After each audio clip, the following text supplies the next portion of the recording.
இப்போது புதிய அறிமுகம் ஆச்சி ஹோட்டல் சாம்பார் 50 கிராம் ரூபாய் 20 மட்டுமே. தருமபுரி மாவட்டம் பாலக்கோடு சட்டமன்ற தொகுதியில் அமைந்திருக்கின்ற சின்னார் அணையில் இருந்து அணை நிரம்பி வரக்கூடிய உபரி நீருக்கு இடையிலே மாரண்டல்லி அணைக்கட்டு இருக்கிறது. அந்த அணைக்கட்டிலிருந்து 420 கனஅடி தண்ணீர் மட்டும் செல்லக்கூடிய கால்வாயாக செங்கன் பஸ்லாவ் ஏரிக்கு செல்கிறது. அந்த செங்கன் பஸ்லாவ் ஏரியிலிருந்து கொண்டசாமநல்லி ஏரி வரை 14 ஏரிகளுக்கு செல்லக்கூடிய வாய்ப்பு.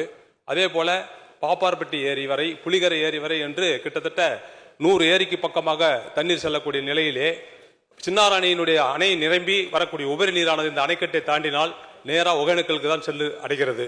ஆகவே இந்த 420 கனஅடி கொள்ளளவு கொண்ட அந்த கால்வாயை 1000 கனஅடி கொண்ட கொள்ளளவு கொண்ட கால்வாயாக மாற்றினால் தண்ணீரானது உபரி நீரானது அந்த ஏரிக்கு செங்கன் பஸ்லாவ் ஏரிக்கு செல்லக்கூடிய நிலை உருவாகும்.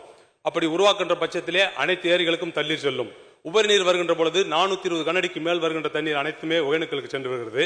இதே சின்னார் அணையிலிருந்து வரக்கூடிய உபரி நீருக்கு சாமனூரிலே ஒரு தடுப்பணையும் தொல்லக்காது என்ற இடத்திலும் ஒரு தடுப்பணையும் கட்டினால் அந்த பகுதியில் இருக்கின்ற விவசாய பெருமக்கள் முழுமையாக பயன்படக்கூடிய வகையிலே அது அமையும்.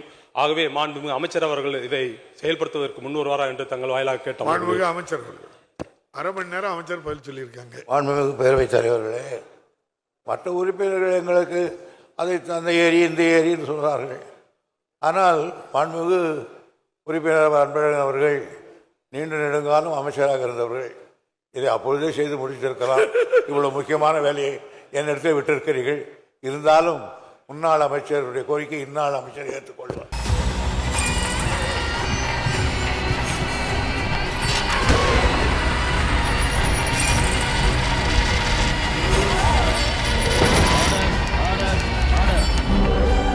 நிகழ்தகவு குற்றங்களின் மறுபரிமாணம் நாள்தோறும் இரவு 10 மணிக்கு இணைந்திருங்கள் நமது நியூஸ் தமிழ் தொலைக்காட்சியோடு.